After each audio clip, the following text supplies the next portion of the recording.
Hello, BookTube. I'm here to do a book tag uh, called the Book Buying Tag. I saw it on Bill Ruttenberg's channel, and it was originally done by Megan Oliver. There are 13 questions. This is the second try to do it because I got, I think, right to the end of the 12th question, and there was a bang on the door downstairs, so thinking that it might be post, but a bit early. But I went down to see, and it was a courier saying that they dropped off a package here wrong. I'm trying to say, no, there hasn't been. And he's just saying, oh, you must remember, you got several packages last week. And I'm going, yeah, get several packages several days. Anyway, let's try this again. Question 1, where do you buy your books from?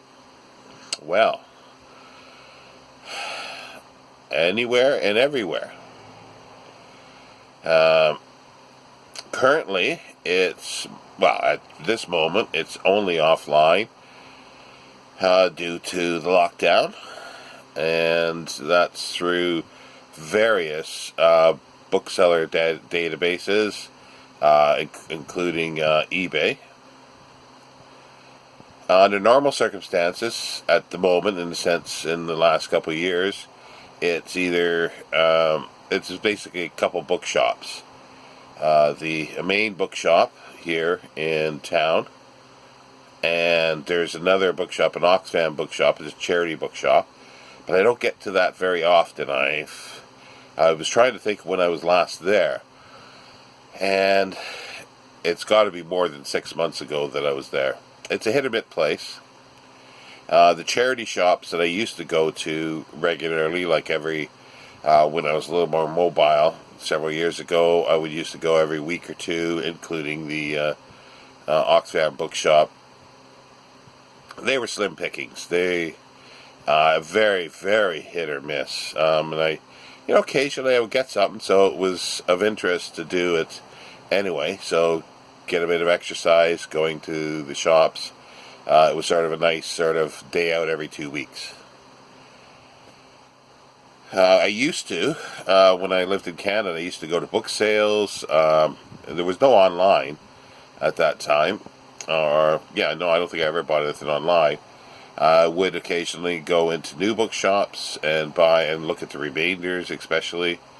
Oh yes, I missed Remainder online shopping as well.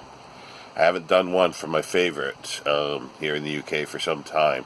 It's basically because I can easily fill up a basket of 500 or 600 pounds or more. Let's move on to number 2. Do you ever pre-order books, and if so, do you do this in store or online? I do it only online now, and it's been that way for a decade or more. There is one series that I definitely do order and buy online, it's the last couple of years now. It's the Library of Chinese Literature. I think that's what it's called, by De Gruyter, the publisher De Gruyter. It's, at the moment, they're just dealing with Chinese poetry from anywhere from 800 to 1300 AD. I will pre-order other items, but I sometimes cancel it later. But it's basically to keep it in mind that this is something I do want, and then I can check to see how much cheaper I can actually get it before it's at the published date. And if it is enough, and I'm happy with that, I do go ahead with it. But that's only a few. I've got a short story collection that's coming out in July that I have. I may or may not keep that because it doesn't seem like it's budged at all price-wise. So, but we got a few months left, so we'll see. Excuse me. On average, how many books do you buy a month? I don't keep track. But I think there was a period there a couple of years ago. I must have been getting at least, I would say, a book a day, at least, and sometimes more than that. Now, do you use your local library? The short answer to that is no, not at all. I like libraries. I wish I had a really good library to go to that was close by, but I don't. When I first came to the UK about 15 years ago, I sort of told myself, I'm not going to burden myself, and I use that word burden myself, with books, because I wanted to be more mobile and to be able to move around more throughout the UK. And then I got a permanent job here in Bedford, and I still want to read. So I go to the library, and they had nothing literally, I spent hours there searching. Like the first day, I couldn't find anything, even browsing and looking on the shelves through the fiction or even nonfiction. And I came back the next day with a huge list, like 150 or more, sort of canon fiction and some other nonfiction books or authors to look for. Nothing that they had on the shelf. They could get me all this either interlibrary loan or from their storage, but the minimum cost would be about £3, and anywhere it's up to £10 to get this. And I could buy a lot of this stuff for that amount, and I don't have to wait for it, and then I don't have to take it back. And it doesn't happen all the time, but sometimes you have to return the interlibrary loan. It goes back, then you start the whole process over again, and you got 2 weeks. So no, I just didn't bother with the library for a long time.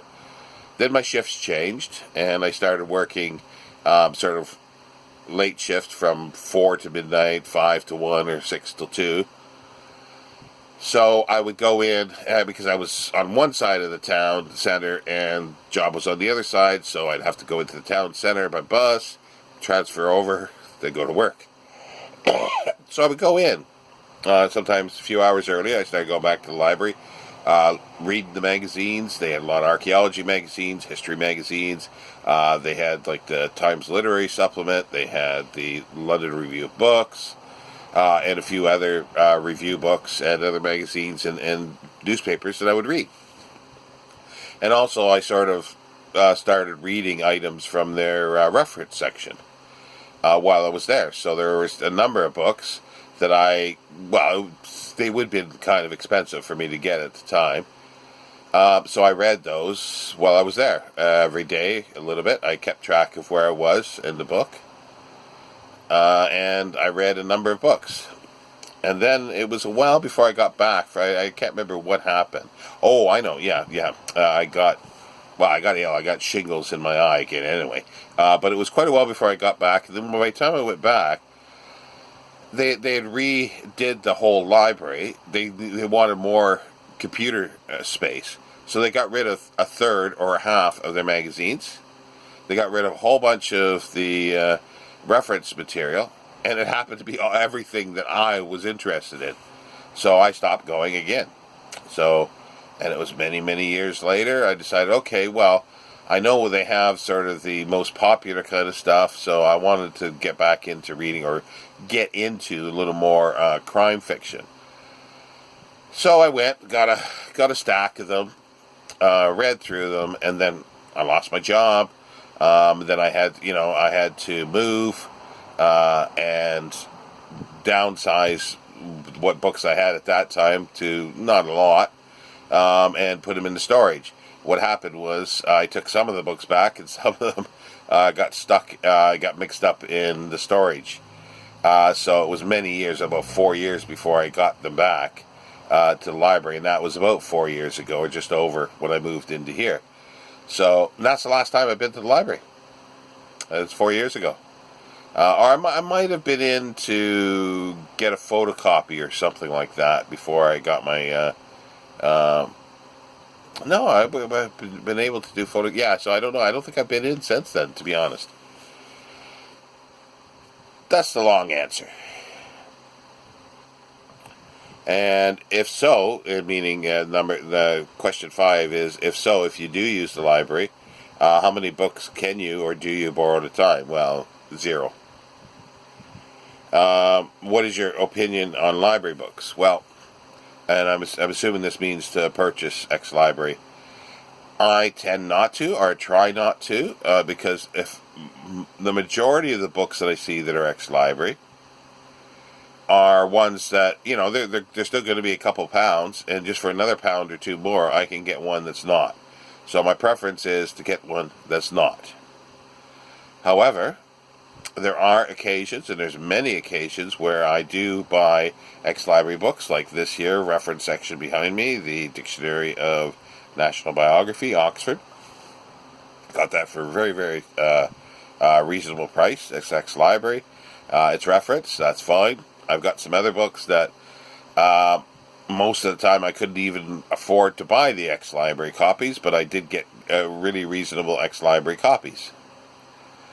So rare books that I want and I can get my hands on, then yes, if they're complete. And like, I've been criticized for this from people too. Oh, why are you against library books? They're cheaper, and it's got the same words in. It's like, yeah, they got the same words, but I can accumulate books as at the like rain. So I need something to curb that to a certain extent, unless it's something I really, really want.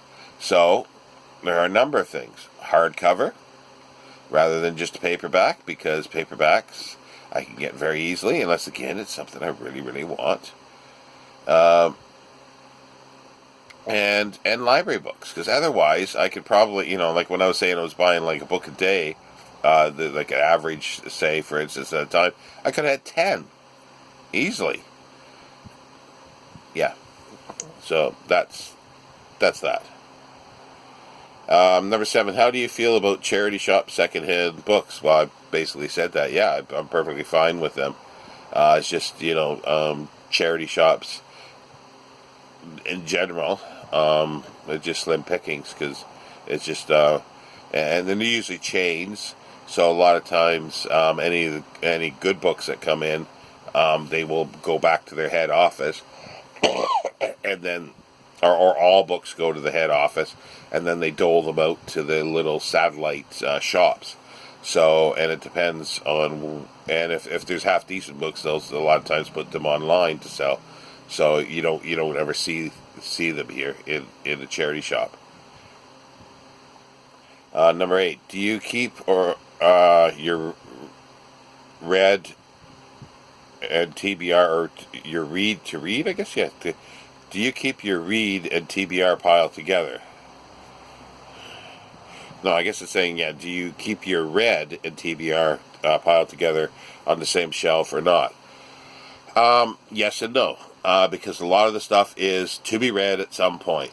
I do get other things, or I pull them off the shelf that I am currently reading, or that I plan on reading in the near future, or that I want beside me while I'm reading one thing to reference another. So it's a little mixture of both.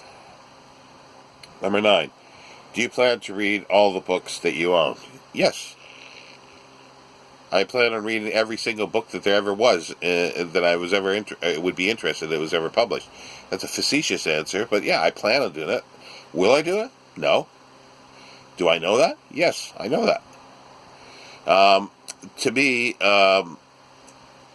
books and collecting books is not just as a reader, it's a pastime. And I like books for many reasons, because I can enjoy a book without reading it from cover to cover for various reasons. The subject matter, it fits in with what I'm interested in as a reference, so I don't need to read it from cover to cover. Or because it does fit into that category, and it's a nicely made book, and it's still a good book, and I will potentially get to it. And so books fulfill a number of things for me. and one of them is reading. It's the paramount reason. Yes, it's reading, but it's not the only reason. There are many, many other reasons. Number 10. What do you do with books? What do you do with books what? What do you do with books that you own that you feel you will never read or felt you did not enjoy? I'll put the questions down here, but I'll correct them because just some of them don't quite make sense.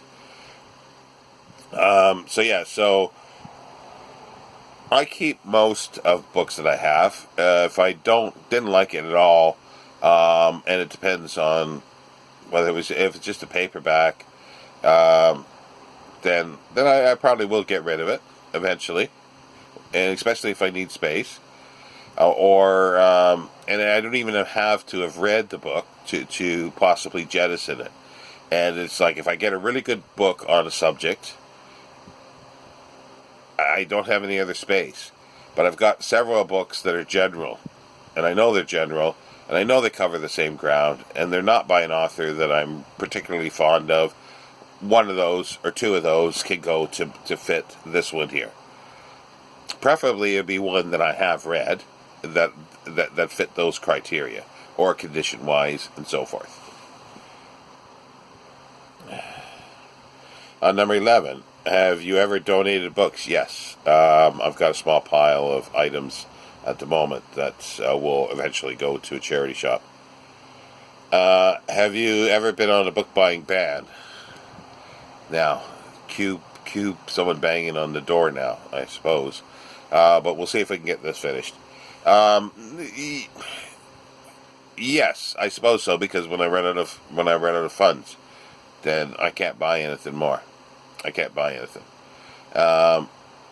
In general, I don't say that, well, I've got enough books and I'm going to read what I got until I read it. Well, no, because as I say, the one of the reasons I have and pursue and look for books is reading. But there's many other reasons to do that, that I enjoy books. Number 13, do you feel that you buy too many books? No. I think I probably don't buy enough for my liking, because as I say, these other reasons, I wish I had. The only thing I don't have is space and money, and those are two things, and I don't. And it's a space more than anything, because for the money that I have, I could buy a lot more books. But it would be nice to have a little more money. I won't deny that. But it's mostly space, and I don't think, for me, there can never be too many, in a sense, because, as I say, there's other reasons that I'm buying books. And they fulfill other holes, I guess you would say, or needs in my life. So, more the merrier. So that ends the book buying book tag, and I will put this up now. And we got through without an interruption on the door, but it did almost take 20 minutes to do. So I'll be back today, possibly with some mail, if and when it comes, and there will be the essay later today for sure, at the very least. Take care, BookTube.